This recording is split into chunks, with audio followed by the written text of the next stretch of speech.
ሰዎች ሲመካከሩ ይግባባሉ። ሰዎች ሲነጋገሩ ይበልጥ ይተዋወቃሉ። መተዋወቅ መተሳሰብ መዋደድን ያመጣል። አንዱ ለሌላው ያስባል።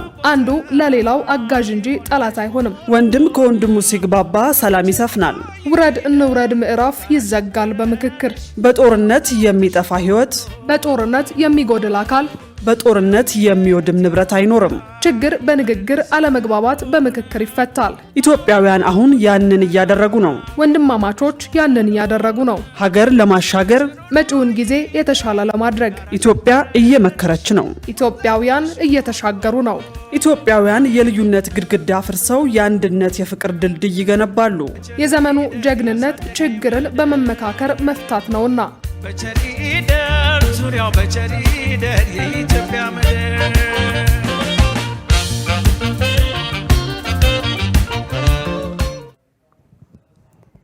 ጤና ይስጥልን ክቡራን ተመልካቾቻችን፣ ከኢሳት ነጻ የህዝብ ሚዲያ ኢሳት ዲጂታል ተጀምሯል። ከዘገባዎቹ ጋር ትዕግስት ተስፋዬ ነኝ። አብራችሁ ነው።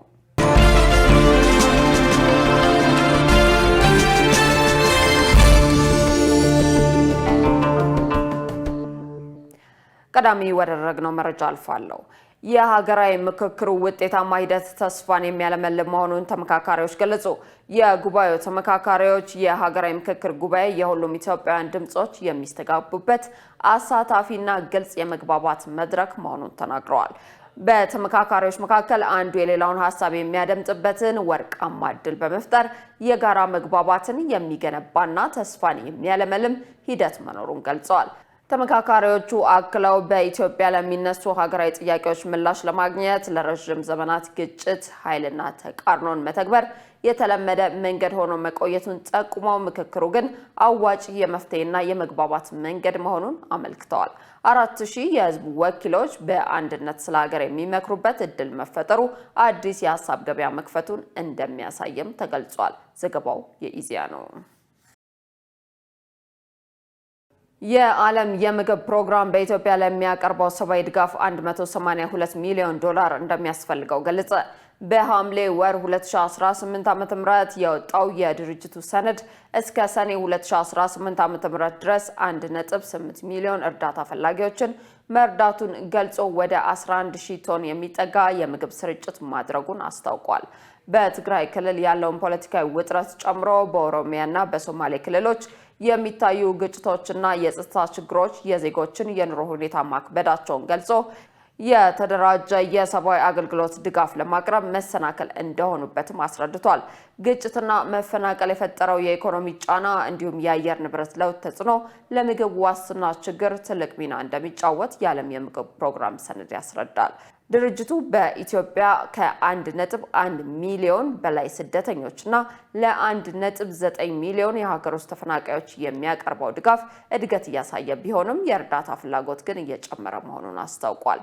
ባለፉት ወራት ለሶማሌ ክልል ይላክ የነበረው ድጋፍ በነዳጅ አቅርቦት ምክንያት መዘግየት ገጥሞት እንደነበር የገለጸው የዓለም የምግብ ፕሮግራም የሀብት ውስንነት በተከታታይ ስራው ላይ ተጽዕኖ ማድረሱን አብራርቷል። በዚህ ምክንያት ለእርዳታ ፈላጊዎች የሚሰራጨው 60% ብቻ ሆኖ እስከ ነሐሴ 2018 ዓ.ም መጨረሻ ይቆያል በማለት ከተረጂው ማህበረሰብ ጋር የሚያደርጓቸው የውይይት መድረኮች ስጋቶች እንደሚቀርቡበትም ገልጿል። መረጃው የሪፖርተር ጋዜጣ ነው።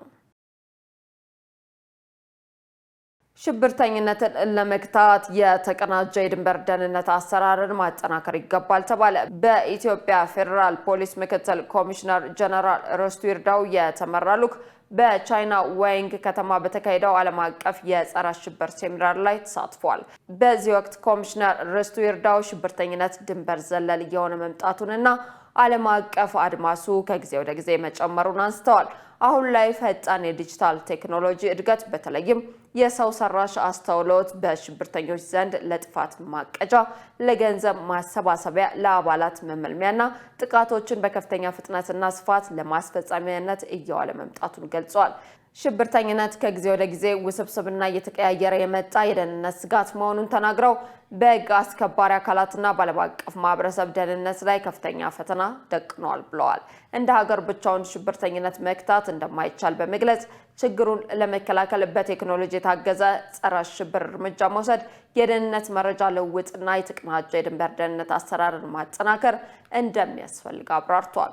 ኢትዮጵያ በአፍሪካ በጸረ ሽብር ትግል ግንባር ቀደም ሀገር መሆኗን የጠቀሱት ጀነራሉ በዘርፉ ከፍተኛ ልምድ ማካበቷንና ይህን ልምድ ለአጋር አካላት ለማካፈል ቁርጠኛ መሆኗን አብራርተዋል።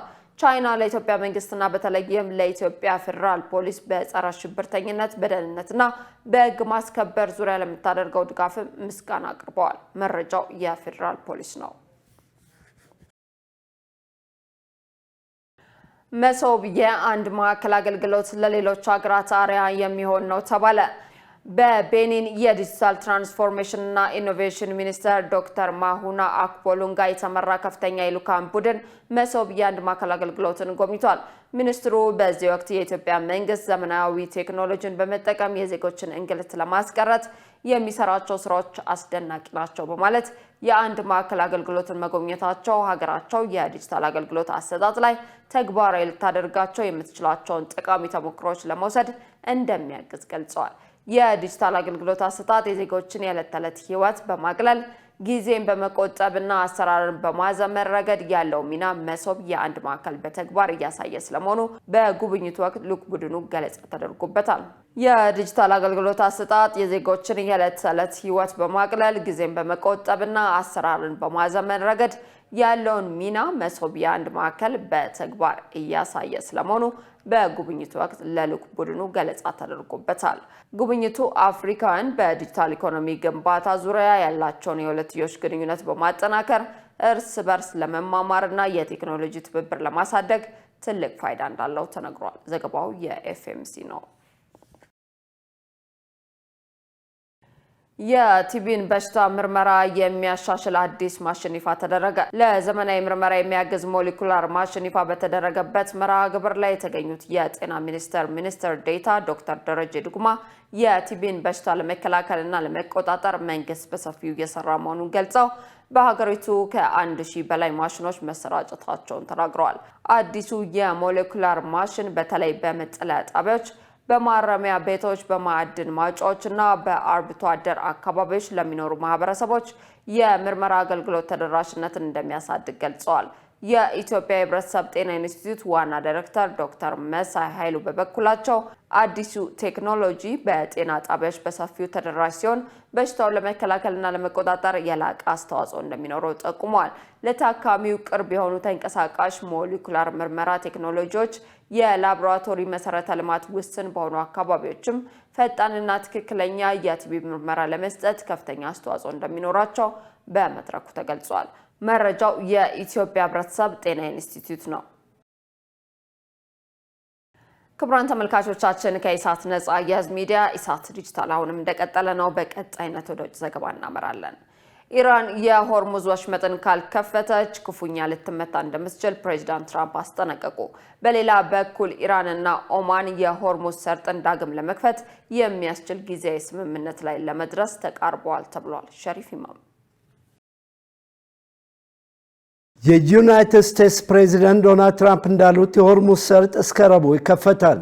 ነገር ግን ኢራን ስምምነቱን ተግባራዊ የምታደርግ ከሆነ በኃይል እንደምትመታ አስጠንቀዋል። የዓለም አቀፍ የነዳጅና የተፈጥሮ ጋዝ ማስተላለፊያ የሆነው የሆርሙዝ ሰርጥ በንግግሩ ወቅት ወሳኝ ነጥብ ሆኖ ቆይቷል። የባህር ወሽመጡ በሚያዝያ ወር የተደረሰውን የተኩስ አቁም ስምምነት ተከትሎ እንደገና ጦርነት እንዲፈጠርም ምክንያት ሆኗል። ኢራን በሆርሙዝ ሰርጥ ላይ ያላትን ቁጥጥር አጠናክራለች። ኢራን ጦርነት ከመጀመሩ ከየካቲት 28 ቀን በፊት ያላደረገችውን የባህር ወሽመጡን በመቆጣጠር ክፍያ ማስከፈል ትፈልጋለች ተብሏል። ትራምፕ ማክሰኞ ዕለት እንዳሉት ከኢራን ጋር የሆርሙዝ ሰርጥን ዳግም ለመክፈት ነገ ወይም በቀጣዩ ቀን ከስምምነት ይደረሳል ሲሉ በካሊፎርኒያ ለሪፖርተሮች ተናግረዋል። ተደራዳሪዎች ጥሩ ቀን ይኖራቸዋል ብለዋል ትራምፕ። የሆርሙዝ ሰርጥ በቅርቡ ይከፈታል፣ ካልሆነም በኃይል ይደበደባሉ። ከዚያ በኋላ ሰርጡ ይከፈታል ብለዋል ትራምፕ ከፎክስ ኒውስ ጋር በነበራቸው ቃለ ምልልስ። የአሜሪካ የገንዘብ ሚኒስትር ስኮት ቤሰንት ቀደም ብለው ለቢቢሲ እንደነገሩት ረቡዕ ወይም ሐሙስ ዕለት ስምምነት ላይ ልንደርስ እንችላለን ብለዋል። ተለዋጭ በሆነው በአካባቢው ሁኔታ ሳቢያ ማክሰኞ ዕለት ከአንድ የንግድ መርከብ ላይ አንድ የመርከቡ አባል ጠፍቶ ነበር። በሌላ በኩል በቀይ ባህር ላይ የነበረ አንድ የህንድ መርከብ ደግሞ ባልታወቀ ጥቃት ምክንያት ሰምጧል ተብሏል። ትራምፕ ባለፈው ሳምንት ኢራንን በጣም ከባድ በሆነ ሁኔታ እንደምትመታ አስፈራርተው ነበር። ይህም በሲቪል መሰረተ ልማቶች ላይ ጥቃት ይሰነዘራል በማለት ይሁን እንጂ ወደ ኋላ በመመለስ ስምምነት ላይ ለመድረስ ተቃርበናል ብለዋል። ትራምፕ እየተነጋገርን ነው ቢሉም የኢራን የውጭ ጉዳይ ሚኒስቴር ግን ከዋሽንግተን ጋር የሚደረግ አንዳች ንግግር የለም ብሏል። የአሜሪካ ውጭ ጉዳይ ሚኒስትር ማርኮ ሩቢዮ ማክሰኞ ዕለት እንዳሉት በሆርሙዝ ሰርጥ የሚኖረውን የትራፊክ ፍሰት ለማሳለጥ በኦማንና በኢራን መካከል በሚደረገው ንግግር አሜሪካም ተካፋይ ናት ብለዋል። አክሲዮስ ማክሰኞ ዕለት እንደዘገበው አሜሪካ ረቡዕ ዕለት ይፋ የምታደርገው ዩናይትድ ስቴትስ ኢራንና ኦማን የሆርሙዝ ሰርጥን ዳግም ለመክፈት የሚያስችል ጊዜያዊ ስምምነት ላይ ለመድረስ ተቃርበዋል ብሏል። የአካባቢውና የአሜሪካንን ባለስልጣናት ጠቅሶ አክሲዮስ እንዳለው በኢራንና በኦማን መካከል የተደረሰው ስምምነት ለቀጣይ 60 ቀናት በሆርሙዝ ሰርጥ በሰላም መተላለፍ የሚያስችል ነው ብሏል። ስምምነቱን በአደራዳሪነት እየመራች ያለችው ኳታር እንዳለችው ዲፕሎማሲያዊ ጥረቱ ቀጥሏል። ነገር ግን ኢራንና አሜሪካ በቀጥታ እንዲነጋገሩ ግን እቅድ አልተያዘም። የሀገሪቱ መሪ ሼክ ታሚም ቢን ሐማድ አልታኒ ከትራምፕ ጋር በስልክ ባደረጉት ንግግር በአካባቢው ያለው ውጥረት በሚረግብበት ሁኔታ ላይ ተነጋግረዋል ተብሏል። የኢራን የፓርላማ አባል የትራምፕን የድርድር አቀራረብ ተቃራኒና አስተማማኝ ያልሆነ ነው ብለዋል። የፓርላማ አባሉ እስማኤል ኮውሰሪ ለኢራን የዜና ማሰራጫ እንደነገሩት ትራምፕ የሆርሙዝ የባህር ወሽመጥ ክፍት መሆኑን 75 ጊዜ ቢናገሩም ክፍት አልተደረገም።